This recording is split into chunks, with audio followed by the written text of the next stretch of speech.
Riders warned Harley dealers for years, treat customers right or lose them. That day has finally arrived. And now, the dealers who ignored the warning signs are facing the consequences all at once. So, what does this shift mean for the Harley community? Why are dealerships collapsing faster than the brand can replace them? And what happens to you when the closest service center disappears? By the end of this video, the pattern becomes impossible to ignore. The breaking point. Nobody wanted to admit. For years, Harley dealerships acted like the rules did not apply to them. Riders walked through the doors expecting respect, tradition, and the kind of service that built the brand across generations. Instead, too many were met with sky-high markups, mandatory add-ons, and sales tactics that felt more like traps than conversations. Walk into a dealership for a straightforward touring model, and somehow you walked out with a price sheet stacked with freight fees, setup charges, nitrogen, packages, appearance kits, and every profit-padding trick in the book. Riders stayed loyal anyway, because the bikes meant something. But loyalty has limits, and the dealerships kept pushing. Service departments made it worse. Long waits, rushed work, arrogant treatment, and bills that seemed to grow every month. It all added up. For older riders who had been turning wrenches since the 70s, being talked down to was the last straw. Many walked out shaking their heads, not because of a single mistake, but because they could see the respect bleeding out of the industry. And instead of listening, many dealerships doubled down, assuming riders would always return because of the name on the tank. But every broken promise piles up, and eventually, even the most loyal rider stops giving the benefit of the doubt. What is happening today is not surprising to the people who lived through those experiences. It is the bill coming due. And when the collapse finally started, it did not trickle in. It hit like a hammer. The collapse turns Continental. By early August of 2025, the crisis could no longer be dismissed as rumor. 73 dealerships shut their doors in just 2 weeks, more than 5 closures every single day. What started in a few struggling regions ran straight across the continent like a fuse burning toward something explosive. From Seattle to Portland, from Dallas to Tucson, from Ontario to Calgary, dealerships that had survived recessions and generational shifts fell in a matter of days. It was not decline, it was freefall. Inside the industry, insiders whispered that this collapse was not random. Inventory had been forced onto dealers at a pace no one could sustain. Bikes aging 400 days on showroom floors turned into financial anchors. Carrying costs devoured profits. Lenders panicked, and the weakest dealerships began to snap first, pulling others down with them. The numbers made it impossible to deny. This was the largest dealership failure wave in modern motorcycle history. But the shock was not just in how quickly dealerships died, it was in how predictable the pattern became. Every region with smaller, rider-focused shops saw the same thing, closures piling up while larger urban centers remained untouched. The collapse was not a storm, it was a sweep. Beneath the sweep sat a strategy explaining every move. If you want breakdowns like this, the moment they hit, make sure you like the video, subscribe to the channel, and share your take below. Your voice keeps these investigations alive, and it helps this story reach every rider who needs to hear it. The hidden playbook behind the shutdowns. When leaked internal documents surfaced, the pattern snapped into clarity. The closures were not only expected, they were planned. Manufacturers had mapped out which dealerships would be eliminated and which would survive. Rural markets were labeled non-essential. Smaller family-run shops were categorized as low yield. Support was funneled toward mega dealers in major cities. Everything else was left to fail on schedule. One memo outlined a goal that stunned even seasoned industry veterans. Remove 40% of the North American dealer network by Christmas of 2025. The documents showed geographic modeling, closure projections, and even recommended messaging to disguise the strategy as natural market change. Rural dealers were expected to collapse without intervention. Urban consolidation received full support. The plan painted small-town America as an acceptable loss, not enough profit per square mile to justify their existence. This is why unsold inventory ballooned beyond 89,000 units. This is why lenders tightened credit lines with barely 72 hours notice. This is why dealers found themselves stuck between impossible expectations and unavoidable financial ruin. The playbook did not merely predict the collapse, it created it. for Harley dealerships that ignored customer frustration for years. It meant the storm hit hardest where arrogance had taken root. They had pushed riders away, and now the system was pushing them out. Recognition of behind-the-scenes moves accelerated a power shift. The shift in power. Riders walk away, not back. When foot traffic dropped by more than 67%, Harley dealerships acted shocked. But riders had been warning them for years. The price games, the pressure, the dismissive tone, it all finally caught up with them. Riders did not storm out. They simply stopped showing up. And in an industry built on loyalty, silence is deadlier than outrage. Showrooms that once felt unstoppable now stood empty. Sales teams paced floors, waiting for customers who never came. Online inquiries fell by 78%. Riders watched the collapse unfold and decided to wait for deeper discounts, knowing dealerships were desperate. Every day a bike sat unsold, the dealership bled money. Riders had leverage for the first time in decades, and dealerships had no choice but to face the consequences of how they had treated the people who kept them alive. The shift was more than economic. It was cultural. Riders no longer felt obligated to play along with dealership theatrics. They shared stories in forums, compared prices across states, and refused to let sales staff dictate the experience. The mystique of the dealership vanished, replaced by the simple truth riders had always known. Respect is earned, not assumed. The collapse showed that the power had always belonged to the people who opened their wallets, and those people finally closed them. With that shift, the era of untouchable Harley dealerships came to an end. The inventory flood that choked the market. The real collapse did not begin with bankruptcies. It began with showroom floors, overflowing with motorcycles that no one wanted and no one could afford. Across North America, more than 89,000 brand new bikes sat gathering dust, each one turning from an asset into a liability. Some units had been aging for more than 400 days, long past the point where depreciation outpaced any realistic chance of profit. Every extra day, a bike sat unsold, added weight to a dealer's ledger, pushing them closer to a cliff they were already standing on. What should have been a sign of strength, full inventory and wide selection, became financial poison. The problem was simple but devastating. Dealers kept receiving shipments they never asked for. Manufacturers pushed out units to show strong distribution numbers, ignoring the fact that customers were stepping back. The more inventory arrived, the more the dealers suffocated under the cost of storing, insuring, and financing it. A bike that sat for 60 days was a concern. A bike that sat for 180 days was a warning. A bike that hit 300 or 400 days was a slow-motion disaster. Yet, thousands of them sat in rows, month after month, while dealers hoped for a summer rush that never materialized. By the time most dealers realized the depth of the problem, the inventory machine had already overwhelmed them. Even aggressive discounts could not clear the floors fast enough. The market had stopped responding. And once the inventory stopped moving, everything else began to unravel. Aging inventory revealed only the surface of a deeper financial trap. The floor plan spiral, when debt outruns sales. If the inventory crisis was the spark, the floor plan system was the gasoline. Every dealership relies on borrowed money to stock its showroom, and every month that borrowed money carries interest.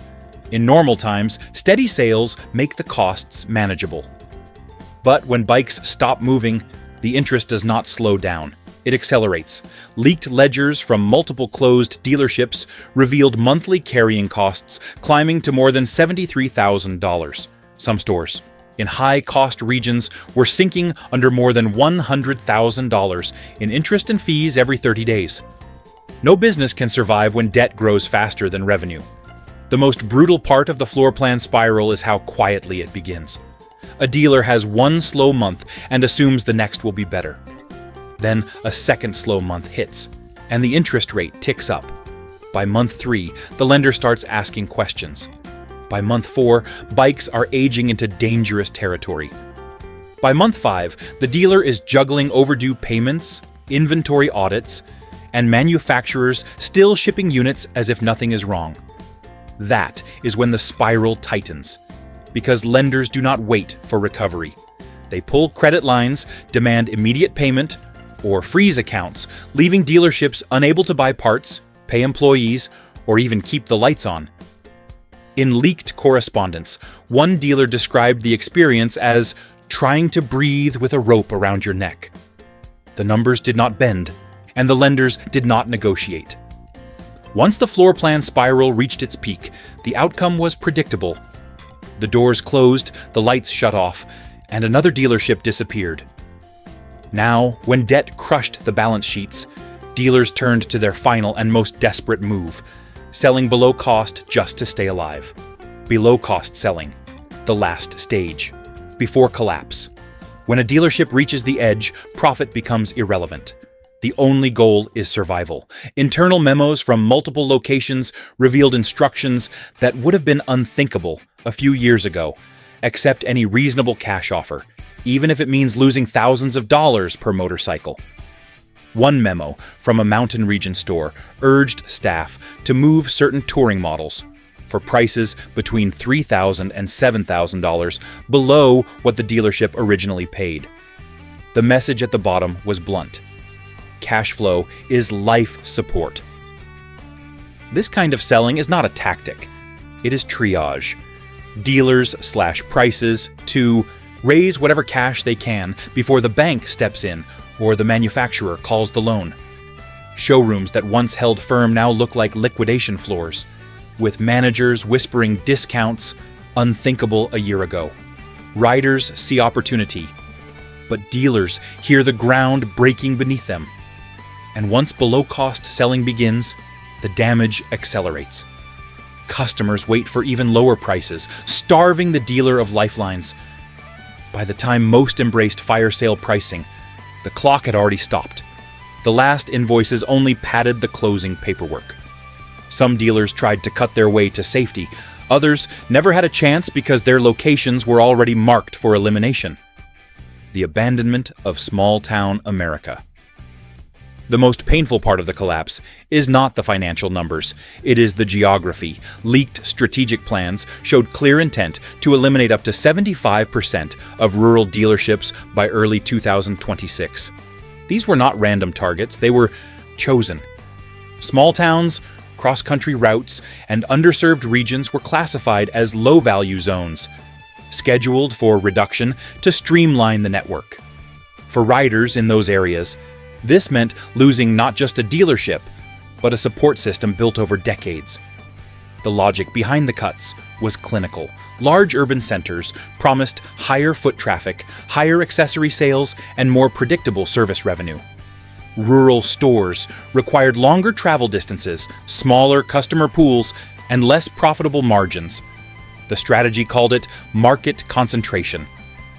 In practice, it meant stripping entire regions of access to warranty work, parts availability, and basic service. Riders who once had a trusted local shop now faced round trips of 200 miles or more for standard maintenance. With small towns abandoned and the network shrinking fast, the full weight of the collapse would soon hit communities far beyond the dealership walls. Generational dealerships that built the brand are gone. Behind every dealership closure, there is a story that never makes the financial reports. The Johnson family in Wisconsin ran their store for more than 34 years. 3 generations worked under the same roof, building a reputation built on honesty, long rides, and a handshake that meant something.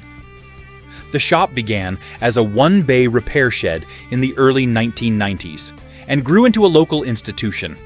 Riders stopped in not only for parts or service, but because it felt like stepping into a piece of shared history. When the Johnsons announced they were closing, it hit harder than any quarterly report ever could. For them, the collapse did not come from lack of effort. It came from a tidal wave of pressures beyond their control. Interest charges stacked higher each month. Inventory they never ordered overflowed the floor, and lenders tightened the leash with no warning. The family did everything they could to keep the doors open, selling personal items, pulling savings, and cutting every expense that could be cut. But the math refused to bend. When they finally locked the doors, the grandfather who founded the shop said it was the first time in his life he felt like the business broke him instead of the other way around. Their loss reflects a deeper tragedy for those who built their businesses from the ground up with nothing but grit and long days. The working class owners who lost everything overnight. If the generational shops represented tradition, the working class independent dealers represented perseverance. Martinez Motors in New Mexico was one of those stories. Carlos Martinez came to the United States with little more than determination and a willingness to outwork anyone. For more than 26 years, he poured 18-hour days into his dealership. He opened early, stayed late, and became the kind of owner who would personally help a stranded rider on a Sunday afternoon. His business survived recessions, fuel spikes, and economic shocks. What it could not survive was the combination of debt pressure and manufacturer indifference that swept through the dealer network. In the final weeks, Martinez watched the numbers tilt against him at an impossible speed. Inventory that once rotated steadily began to pile up. Floor plan interest climbed into five-figure territory. Customers hesitated because they could sense the instability, and lenders sensed it even faster. When his credit line was pulled with 72 hours notice, everything he had built teetered on the edge. During his liquidation sale, he stood in front of his shop and admitted that he felt like he had failed his community, even though the reality was the opposite. He did everything right. The system failed him. The collapse extended beyond national borders, stranding entire regions. If you want the next one of this unfolding crisis the moment it drops, make sure you subscribe. The changes hitting this industry are moving fast, and staying informed is the only advantage writers still have. More truth is coming very soon. Cross-border fallout, regions left without a single dealer. The dealer network collapse did not stop at the border. In Canada, the closures arrived like a sudden cold front. Shops in Alberta, Saskatchewan, and Ontario shut down within days of each other, creating vast stretches of territory without a single authorized service point. One Alberta dealer that had operated for 19 years lost its floor plan line with only 72 hours to respond. When they closed, riders from remote areas suddenly found themselves hundreds of kilometers from the nearest remaining dealership. A simple warranty repair turned into a full-day trip, sometimes longer during winter months, when travel conditions made the journey even riskier. For touring riders, this shift changed everything. Cross-country trips that once relied on a dependable chain of dealerships now came with a new worry.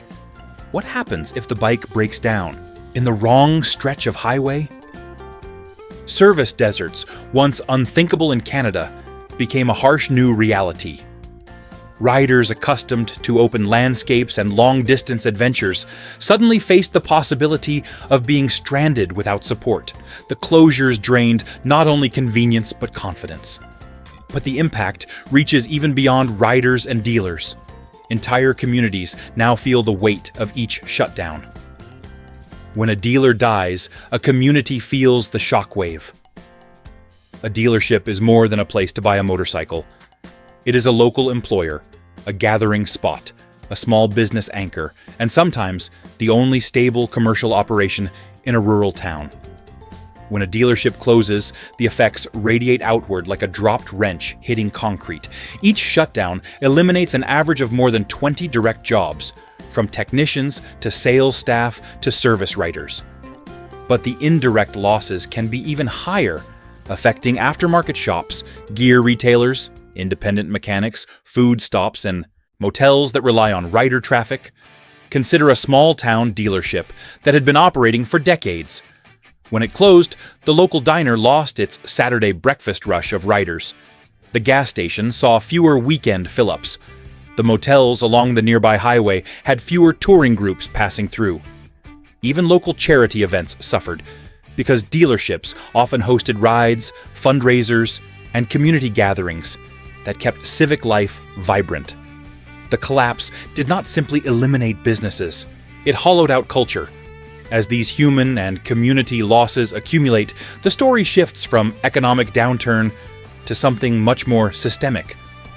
The PR machine painting collapse as optimization. As dealerships shut their doors across the continent, the official messaging from manufacturers took on a strangely calm tone. Instead of acknowledging the scale of the crisis, their statements were polished, coordinated, and eerily similar. Words like network optimization, market alignment, and strategic footprint adjustments were repeated across press releases, investor calls, and regional briefings. It was a deliberate effort to frame the collapse as an expected evolution instead of the emergency unfolding in real time. Behind these statements was a crisis management firm known for rewriting narratives, so the public sees disruption as progress. The process was simple. Phase 1 involved instructing executives to avoid terms such as closures, failures, or losses. Phase 2 replaced them with language implying improvement. If a dealership shuttered after 50 years of serving its community, the official explanation described it as a step toward modernized customer experience pathways. If 3 dealerships disappeared in a single region, the press release referred to it as a streamlined consolidation for enhanced efficiency. The language erased the human cost while making it sound like a planned upgrade. To anyone watching closely, it felt like a controlled script. However, the polished language becomes easier to understand once you examine what the manufacturers gain from letting the network collapse. Why eliminating dealers actually benefits the manufacturer. The collapse appears chaotic, but the financial incentives behind it are clear. Every dealership that fails removes a long-term obligation from the manufacturer's books. Franchise agreements limit how much control the manufacturer has over pricing, service rates, and sales tactics. When those agreements end through closure, the manufacturer regains power. They also gain the opportunity to pivot toward direct sales models, which have been quietly expanding in other industries. The fewer intermediaries they have, the more profit they keep, and the more control they exert over the customer experience. Then there are the write-offs. When dealers default on floor plan loans, the financial loss does not always fall on the manufacturer. Through accounting strategies, much of the bad debt can be converted into tax advantages or shifted into categories that strengthen quarterly filings. In other words, the collapse of a dealership can, under the right conditions, improve the manufacturer's financial health. Internal financial summaries reveal that during heavy consolidation periods, certain manufacturers projected higher margins due to reduced franchise liabilities, even while claiming downturns in overall sales. Another key motivation is the growing interest in mega dealers located in major cities. These large centers can handle higher inventory volume, provide more predictable revenue, and operate under stricter corporate oversight. With fewer, larger partners, the manufacturer can enforce uniform pricing and marketing strategies with minimal resistance. Smaller, independent dealers often pushed back against aggressive mandates, but mega dealers rarely do. The system becomes easier to manage when the number of players shrinks. Then resistance emerged as acceptance faded across the network. The first signs of organized pushback. Even as dealerships fall, there are those fighting to keep the network alive. Groups of former and current owners have joined forces to challenge the consolidation strategy through legal action. In several states, coalitions have filed lawsuits accusing manufacturers of orchestrating anti-competitive behavior, manipulating floor plan structures, and violating franchise protections. Their argument is straightforward. The collapse is not a natural market failure, but a coordinated effort to eliminate independent businesses. Whether the courts agree remains to be seen, but the resistance is gaining attention. Alongside the lawsuits, independent service networks are beginning to rise. Mechanics who once relied on dealership partnerships are now forming loose alliances to fill gaps left behind by closures. They share diagnostic tools, parts sourcing contacts, and technical knowledge to keep riders supported in areas where no dealership remains. These networks cannot solve every problem, especially when it comes to warranty work, but they provide a lifeline for riders caught in the widening service deserts. Some shops report customers traveling hundreds of miles just to receive maintenance that would have once been 20 minutes away. Network reshaping introduced a new riding reality: the new riding landscape. A hard truth for the future. The aftermath of this collapse will reshape the riding world for years. Mega dealers will dominate the regions once supported by independent shops. Riders living in smaller towns will face the reality of long-distance travel for service, parts, or warranty work. Service deserts, once associated with remote stretches of highway, now exist in suburbs and former motorcycle strongholds. Touring riders planning cross-country trips will have to chart service locations with the same care they use to track fuel stops. The freedom of the open road now carries a new layer of caution. The cultural impact is just as significant. The small dealership experience, the familiar counterstaff, the weekend coffee groups, the sense of belonging, will fade as corporate-owned stores take their place. Mega dealers may offer sleek showrooms and polished marketing, but they cannot recreate the community spirit that grew naturally in independent shops. Many riders feel that something irreplaceable has already been lost, and more will disappear as consolidation continues. The collapse was not just a shift in business structure, it marked the beginning of a new era that every rider will feel in the years ahead. They told us the system was strong, and that riders would always come back. The numbers and closures told a different story. This collapse was not sudden, it was built over time. What comes next will be shaped by people who stayed paying attention, not by showrooms that took loyalty for granted. If you saw this shift where you live, comment with what changed first. And if clear context like this helps, like the video and subscribe.